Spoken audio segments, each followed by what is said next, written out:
ఇది కాకుండా పదోది మీరు ఆలోచిస్తే డీప్ టెక్. ఈ డీప్ టెక్ తో టెక్నాలజీ బాగా మెచ్యూర్ అయింది. ఇక్కడుండే ఎమ్మెల్యేస్ అందరం ఉన్నాం, ఎంపీలు ఉన్నారు, అధికార యంత్రాంగం ఉంది. ఈ రోజు మనందరం కూడా వాట్సాప్ గవర్నెన్స్ ద్వారా దగ్గర 450 సేవల్ని మనం ఆన్లైన్ లో ప్రొవైడ్ చేస్తున్నాం.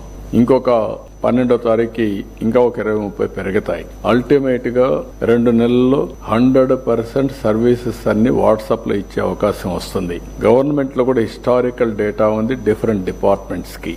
ఇప్పుడు ఏఐ వచ్చింది, క్వాంటమ్ కంప్యూటింగ్ వచ్చింది. దీనివల్ల రాబోయే రోజుల్లో మీరు చూసినప్పుడు హిస్టారికల్ డేటా ఉంది, గ్లోబల్ నాలెడ్జ్ ఉంది, టూల్స్ రెడీగా ఉన్నాయి. ప్రజెంట్ కావాల్సిన నాలెడ్జ్ ని మీరు ఒకసారి చూస్తే ఇన్ఫర్మేషన్ ని శాటిలైట్ ద్వారా, డ్రోన్ ద్వారా, సీసీటీవీ కెమెరా ద్వారా, ఐఓటీస్ లేకపోతే వేరబుల్స్, ఇంకొక పక్కన ఏవే సెన్సార్స్, ఇవన్నీ వచ్చేసాయి. ఇవి వచ్చినప్పుడు రియల్ డేటా వస్తుంది. అవేర్ అని ఒక వ్యవస్థ పెట్టాం. 40 పారామీటర్స్ రియల్ టైమ్ లో మనం మానిటర్ చేయబోతున్నాం. ఆటోమేటిక్ గా అవేర్కి వస్తే అక్కడి నుంచి ఏ ఇన్ఫర్మేషన్ కావాలన్నా air quality, air direction, wind direction, అదే మాదిరిగా టెంపరేచర్, లేకుంటే cyclone prediction, thunderbolt prediction, flood management, లేకుంటే రిజర్వాయర్స్ వాటర్ లెవెల్, ఇలాంటివి ఒక 40 దాకా ఈజీగా మనం ఐడెంటిఫై చేసే పరిస్థితికి వస్తున్నాం. అయితే ఇవన్నీ ఒక ఎత్తు అయితే దీన్ని అమలు చేసే నాయకత్వం కావాలి, లీడర్స్ కావాలి. అటు గవర్నమెంట్ లో ఉండే అధికార యంత్రాంగం,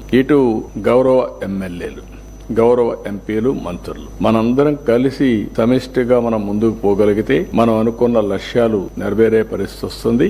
అయితే రాష్ట్ర స్థాయి ఒకటేది ఇక్కడ కాకుండా దీనికి హైరార్కీ ఎస్టాబ్లిష్ చేసుకుంటున్నాం. రాష్ట్ర స్థాయి, జిల్లా స్థాయి, దెన్ కాన్స్టిట్యున్సీ స్థాయి, దెన్ సచివాలయం. అదే మరి అందరిని ఇన్వాల్వ్ చేస్తున్నాం. మున్సిపాలిటీస్ గాని, పంచాయతీస్ గాని అందరిని ఇన్వాల్వ్ చేసి అందరూ కలిసి మన పరిధిలో ఉండే స్టేక్ హోల్డర్స్ కి మనం ఏ విధంగా ముందు తీసుకుపోవడం కోసం క్లియర్ కట్ విజన్ డాక్యుమెంట్ ఇచ్చాం.